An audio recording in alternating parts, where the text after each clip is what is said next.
আসসালামু আলাইকুম। যারা যারা ফাঁকিবাজি রেসিপি চাও তারা অবশ্যই আমাকে ফলো করতে পারো, কারণ আমি আজকে কোনো রান্নাবান্না সেরকম করব না। বাট কেউ দেখে হয়তো বা বলতে পারো যে রান্নাবান্না যেহেতু করব না তাহলে চুলার পাড়ে কেন, তাই না? তো আজকে রান্নাবান্না করব না ভেবেও চলে আসলাম রান্নাবান্নায়। গতকালকের একটুখানি তরকারি, এর আগের একটুখানি তরকারি এরকম থেকে যায় না কারো। তো সেই রান্নার থেকে আমি আজকে একটু ইউনিক না, মানে সচরাচর আমি এরকমই করে থাকি। মানে আজকে একটুখানি গোস্ত রয়ে গেল, কালকে একটুখানি গোস্ত রয়ে গেল, খাওয়া যাচ্ছে না, অথবা মুরগির গলা ঘাড় গিলা এগুলা খাওয়া যাচ্ছে না, আমি আস্তে করে রেখে দিই। যেদিন কিনা আমার মনে চাচ্ছে না যে হ্যাঁ আজকে রান্না করব না, সেদিন আমি ওই রেখে দেওয়া তরকারিটুকু দিয়ে আমি সুন্দর করে একটুখানি খিচুড়ি রান্না করে ফেলি। এই যে অল্প একটুখানি মুরগি নিয়ে নিলাম, এটা কিন্তু আমার আগের দিনে ছিল না, বাট এই যে এটা আমার আগের দিনের ছিল, এটা আমার আগের দিনের। তো দুইটা মিলিয়ে আজকে খিচুড়ি রান্না করে ফেলবো, যাতে একবারেই চাল ডাল সব একসাথে পাওয়া যায়, তরকারি একসাথে পাওয়া যায়।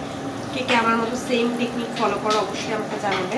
এখন এখানে পেঁয়াজ, লবণ আর হলুদটা দিয়ে জাস্ট ফ্রাই করে দিচ্ছি। বেরেস্তা হয়ে আসছে অলমোস্ট, বেরেস্তা করবো না পুরোপুরি। এর মধ্যে দিয়ে দিব চাল, ডাল, মুগ ডাল, মশারির ডাল আর পোলাও চাল, তিনটে একসাথে মিলানো দিয়ে দিচ্ছি। এখানে কতটুকু মেজারমেন্ট আছে আমি এক্সাক্ট বলতে পারতেছি না, বাট হ্যাঁ মেজারমেন্ট আছে। যতটুকু আমি নিয়েছিলাম একটা মেজারমেন্টে, বাট এরপরে দেখছি যে না এতগুলো খাওয়া যাবে না, পরে আমি কমিয়ে রেখে দিয়েছি। সেই জন্য আর কি আমি এক্সাক্ট মেজারমেন্টটা বলতে পারতেছি না। ভাজাভাজি চলছে, এর মধ্যে হয়তো আমাকে বলতে পারেন কেউ আমি আদা দিইনি কেন। আদাটা আমি দিয়েছি মুরগিতে একটু বেশি করে দিয়েছি যাতে এটাতে না দেওয়া লাগে, এই জন্য আর কি এটাতে আর আদা দেওয়া হয়নি। এখন এটা 1800 ভোল্টে চলতেছে। আমার এটার একটা ভালো দিক হলো এই জায়গাটা একদম গরম না, এই জায়গাটাও গরম না, এই রাউন্ডের ভিতরে গরম, তাই না? এইগুলো তো গরম নাই, যে পাশেও গরম নাই, ওই পাশেও গরম নাই, ওই পাশেও গরম নাই, নিচে জাস্ট একটা ফ্যান আছে যেখানে হাওয়া চলে।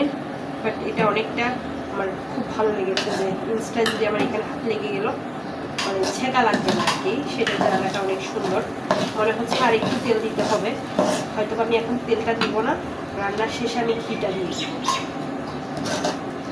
অল্প একটু ফ্লেভারের জন্য। অনেক দিনগুলো যেহেতু রান্না করি না, একটু ভালো করেই রান্না করবো, আর যেহেতু আজকে কোনো কিছুই নেই সেজন্য ঘি দিয়েই রান্না করবো। তেল দিয়ে তো অলরেডি রান্না করা শেষ। গরু গোস্ত যেটা আছে, মুরগি গোস্ত পুরাটাই আমার তেল দিয়ে করা, বাট একটুখানি লাস্টে ফিনিশিংয়ে আমি দিয়ে দিব। এটা বোলটা একটু বাড়িয়ে দিতে হবে, ধরতেছে না কেন আল্লাহ মাউদি জানে। এত স্লো রান্না করলে কতখানি অন্য কাজ করবে। বাচ্চারা এত ডিস্টার্ব করে যখন রান্না করতে আসে, মানে ওদের সঙ্গে সারাক্ষণই আমার থাকা লাগে। আমার বাসায় কেউ নেই যে ওদেরকে টাইম দিবে, অনলি আমি। আর আজকে তো কেউই নেই, আজকে আব্বু আসবে না, বাবা আসবে না, আজকে আমার জন্য একটু টাফ হয়ে যাচ্ছে। চালটা ভাজা অলমোস্ট ডান। এটাতে ছেঁকা ছুকা লাগে না আমার, কেন জানি আমার এটাতে সহ্য হচ্ছে না, মানে চুলার আগুনে যেরকম ছাক করে হয়ে যায়, বাট এটাতে একটুখানি টাইম লাগে নাকি জানি না। আমার যারা কিনে এটাতে রান্না করেন তারা অবশ্যই আমাকে একটু জানাইন। আমি চুলার আগুনে দিতে না দিতেই খালি নিচ দিয়ে হয়ে যায়, বাট এটা যেটা তা হচ্ছে না, মানে ইউজ টু আমি না, এটাতে ফার্স্ট টাইম না, 2-3 দিন আমি রান্না করছি, সেদিক থেকে আমার একটুখানি বিরক্ত লাগছে। এতক্ষণ আমার চুলায় হলে রান্না হয়েও যেত, তো এটা যেহেতু এনেছি কী করবো, রান্না তো করতেই হবে।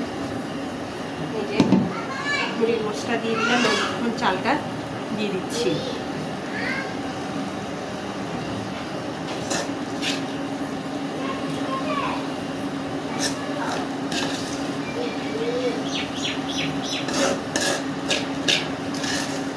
আমি চুলায় অলরেডি পানি গরম বসিয়ে দিয়েছি। হয়তো বা বলতে পারেন যে এই পাতিলে কেন বসাইনি, এই পাতিলে হয়তো একটা জায়গা হতো না, এতগুলা চাল ডালের মুড়ি গোস্ত দিয়ে হতো না, এই জন্য আর কি এটাতে দিয়ে দেওয়া। মিশিয়ে নিব।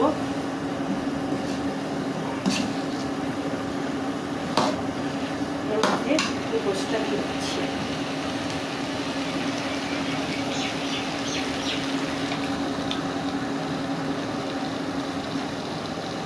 গরম পানি দিয়ে বাকিটা দিয়ে দিব। পানিটা দিয়ে দিয়েছি, একটু হয়তো পানি লাগবে। তো পানিটা কতটুকু দিব সেটার কোনো মেজারমেন্ট আমি দিচ্ছি না, কারণ আমার ভিডিওর বেশিরভাগই আমার গৃহিণীরা দেখে, তো তারা অবশ্যই জানে যে কতটুকু পানি দিতে হয়। আমি আসলে মেজারমেন্টটা দিলাম না, অন্য কখনো যদি কখনো আবার করি তখন ইনশাল্লাহ মেজারমেন্টটা দিয়ে দিব। তবে 1 কাপ চাল হলে 1.5 কাপ পানি, এটা একটা মেজারমেন্ট অবশ্যই আমরা সবাই জানি, তাই না? যারা জানি না তাদের জানার জন্য আমি বলে দিচ্ছি, 1 কাপ পানিতে 1 কাপ চালের জন্য 1.5 কাপ পানি দিবে।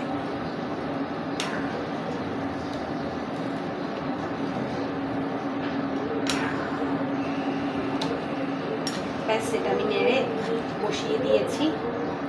ইনাফ আমার ফাঁকিবাজি রেসিপি। ফাইনাল লুক দেখাচ্ছি কেমন আসতেছে। পানিটা যেহেতু গরম পানি দিয়েছি, এখন আমি একদম লো ফ্লেমে রেখে দিব।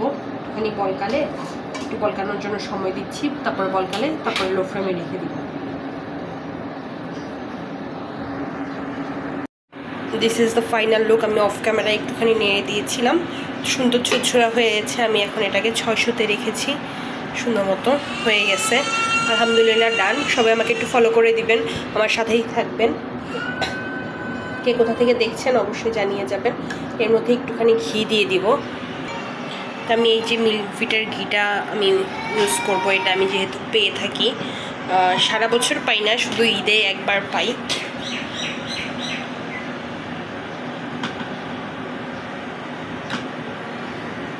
এক টেবিল চামচ ঘি দিয়ে দিচ্ছি। মানে ঘিয়ের ফ্লেভারটা তো অন্য রকমের আসে, এই জন্য। এর মাঝখানে কিন্তু বাচ্চাদের জন্য আমি ডিমটাও ভেজে নিয়েছিলাম, সেটা দেখানো হয়নি, বাট সেটাও আমি ঘি দিয়ে করেছি। সারাদিন 2টা ডিম খাওয়ানো হয় এক একজনকে, তো একটা ডিম অন্তত ঘি দিয়ে রাখার চেষ্টা করি, অথবা যখন যেটা থাকে, অলিভ অয়েল থাকলে অলিভ অয়েল, ঘি থাকলে ঘি। তো এই যে সুন্দর একটা ফ্লেভার আসবে ইনশাল্লাহ। সবাইকে কোথা থেকে দেখছেন অবশ্যই আমাকে জানাবেন। আল্লাহ হাফেজ।